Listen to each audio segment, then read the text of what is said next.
tudo bem? Está no ar Ouro Fino em Campo, o programa da Ouro Fino, a empresa com o propósito de reimaginar a saúde animal. Se você está nos assistindo pela primeira vez, seja muito bem-vindo, viu? Durante março você acompanha histórias de mulheres que fazem a diferença no agronegócio brasileiro. E lugar de mulher é onde ela quiser. E a Cristina Menegatti escolheu ser médica veterinária e trabalhar com produção leiteira. Nossa convidada de hoje tem apenas 26 anos e uma grande responsabilidade, porque ela gerencia a fazenda Ozelame, que está localizada em Água Doce, Santa Catarina. Essa fazenda é uma das principais, uma das maiores produtoras de leite do estado. Então vamos conhecer mais sobre essa história?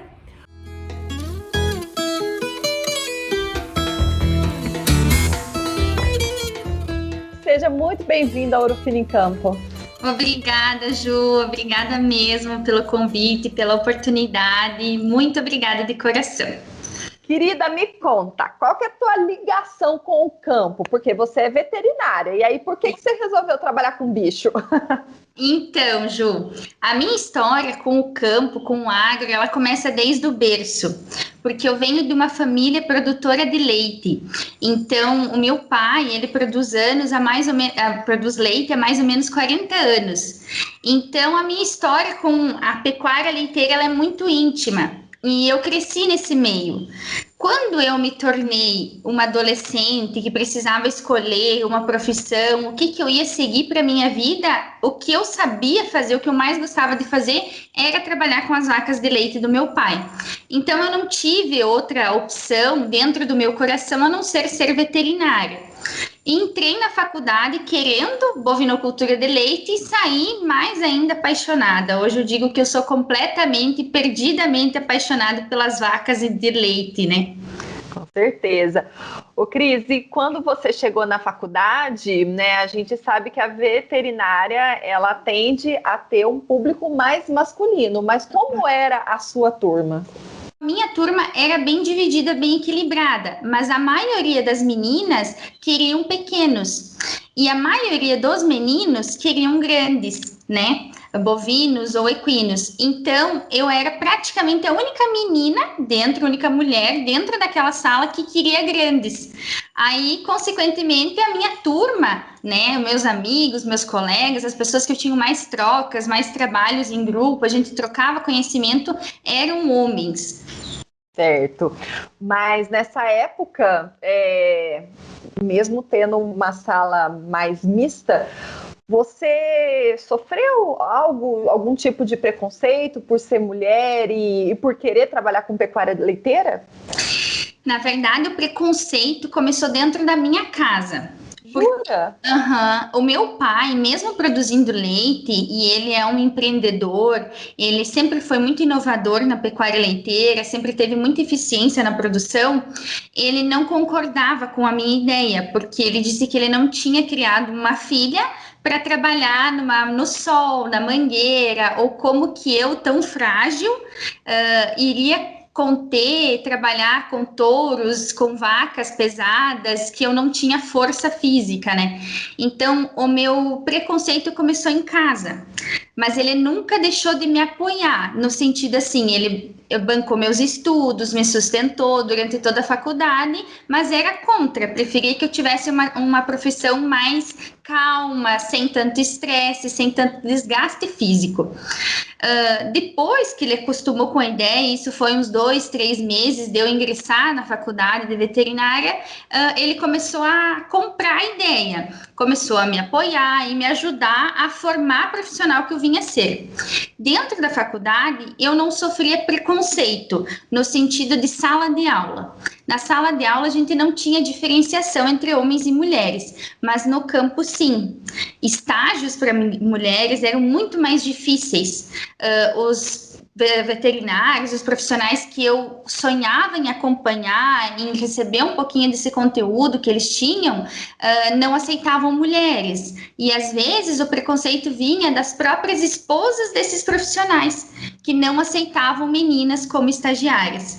Então, na sala de aula eu nunca tive problema, mas estágio fora, a questão fora da sala de aula, sim, e dentro da minha própria casa. Então, eu acho que o mundo, ele ainda é um tanto quanto preconceituoso, mas a pequenos passos a gente vem superando isso, sim. E você acredita que já conquistou o teu espaço, não precisa provar mais nada? Hoje, depois de 4 anos à frente dessa fazenda, sim. Hoje eu não vejo mais preconceito, sabe? Mas foi muito trabalho de base e muito trabalho duro para chegar onde eu cheguei hoje. Quando eu comecei, quando eu me formei, ingressei no mercado de trabalho, sim. Eu sofri muito preconceito, tanto de outros profissionais quanto de colegas, no sentido da fazenda onde eu trabalho. Foi um início bem difícil. Hoje eu já consigo trabalhar bem no sentido que não sinto esse preconceito por mim, sabe? Perfeito, é muito legal tudo isso que você está falando, porque esse é o grande objetivo desse especial que nós estamos fazendo aqui no Ouro Fino em Campo, né? Esse especial Mulheres do Agro, para mostrar que lugar de mulher, inclusive, é no agronegócio.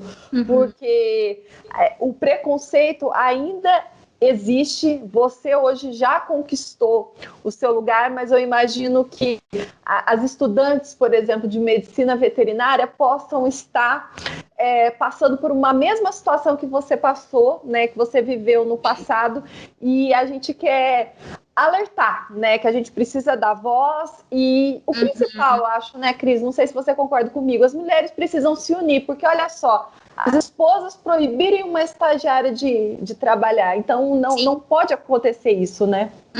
É verdade, são situações que eu fico bem triste, sabe?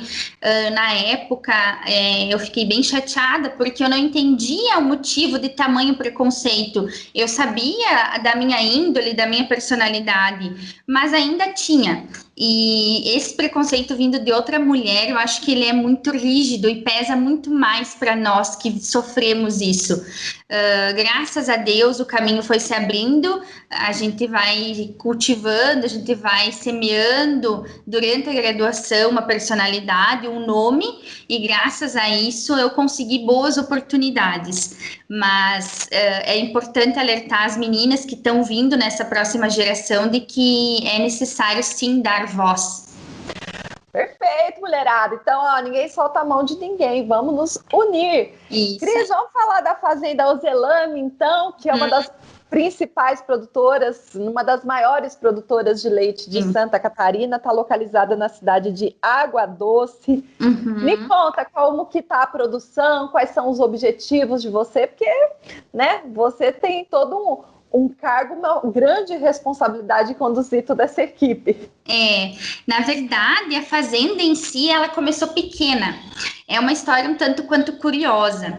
Água Doce, que é a minha cidade, a gente pode dividir ela em 2 extremos. É um município muito grande dentro de Santa Catarina, ela é o 6º maior município em extensão territorial, mas é uma cidade com população bem pequena. Então, a gente tem o centro da cidade e ao lado, aos arredores do centro da cidade, tem propriedades pequenas, mão de obra familiar, tamanho em questão de extensão territorial menor, são propriedades com um tanto quanto familiares. Mas nas extremidades de Água Doce, na divisa com o Paraná, a gente tem grandes fazendas, propriedades maiores, com funcionários terceirizados, no caso vem a mão de obra de fora, não é familiar. O caso da Fazenda Ozelame, ela iniciou a produção leiteira num terreno arrendado, alugado, numa fazenda grande, em torno aí de 500 hectares, a fazenda, que é uma quantidade grande para o nosso estado, né, de propriedade, e o dono dela, o casal de donos dela, os filhos não querem trabalhar no agro.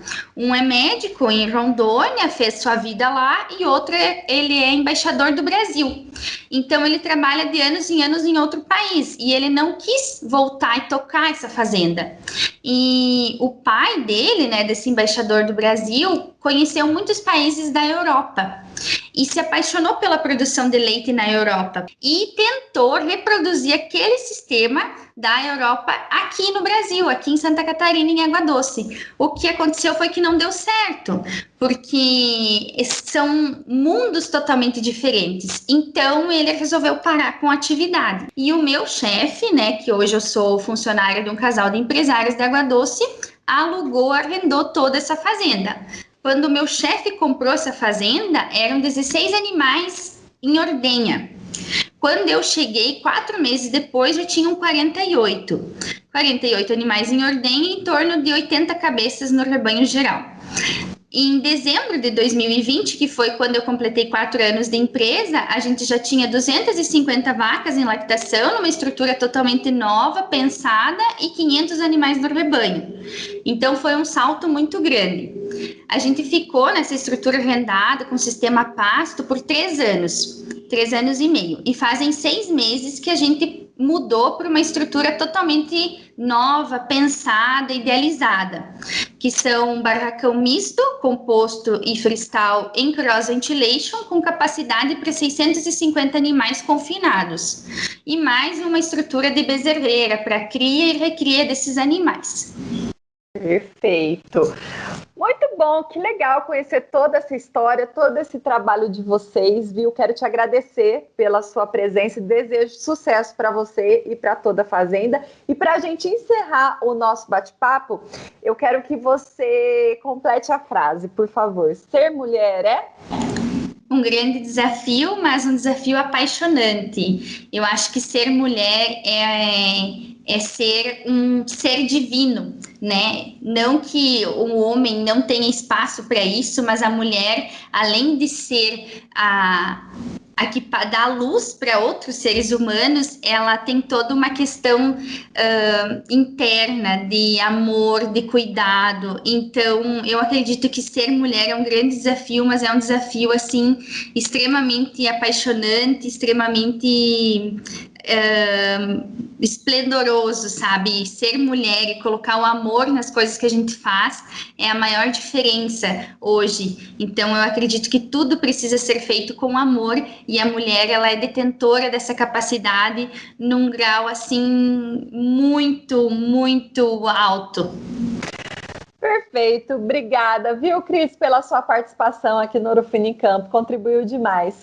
Obrigada a você, Ju, fico à disposição. É um prazer sempre falar sobre o que é ser mulher no agronegócio. Obrigada, e obrigada também pela parceria com a nossa Ouro Fino, viu? Imagina, a Ouro Fino é uma grande empresa e é sempre um prazer ter grandes parceiras junto com a gente. Perfeito, até mais. Agora tem o time de atendimento ao cliente compartilhando as dúvidas que chegaram pelos nossos canais. Vamos ver a de hoje? Olá, pessoal do Ouro Fino em Campo. Vamos para a dúvida de hoje, é sobre o Fluatac Duo, o nosso indectocida. Quando eu utilizo o indectocida Fluatac Duo em meus animais, é necessário, além dessa aplicação, fazer a aplicação de vermífugo? Não precisa, tá, pessoal? Não tem necessidade, porque o Fluatac Duo, além de ele controlar os parasitas externos, ele também vai controlar os vermes gastrointestinais. Então, não é necessário você aplicar outro tipo de vermífugo, mas é sempre bom você conversar com o médico veterinário, relatar o desafio sanitário da sua propriedade, para ele traçar a melhor estratégia para o seu rebanho. Participe do Ouro Fino em Campo, tá aqui o nosso WhatsApp, 16981818687. Mais informações sobre os nossos produtos, baixe agora no seu celular o app. Tem para iPhone, tem para Android, não paga nada, viu? E você tem a Ouro Fino na palma da sua mão. A gente vai ficando por aqui, obrigada pela sua companhia, amanhã tem mais. Tchau, tchau.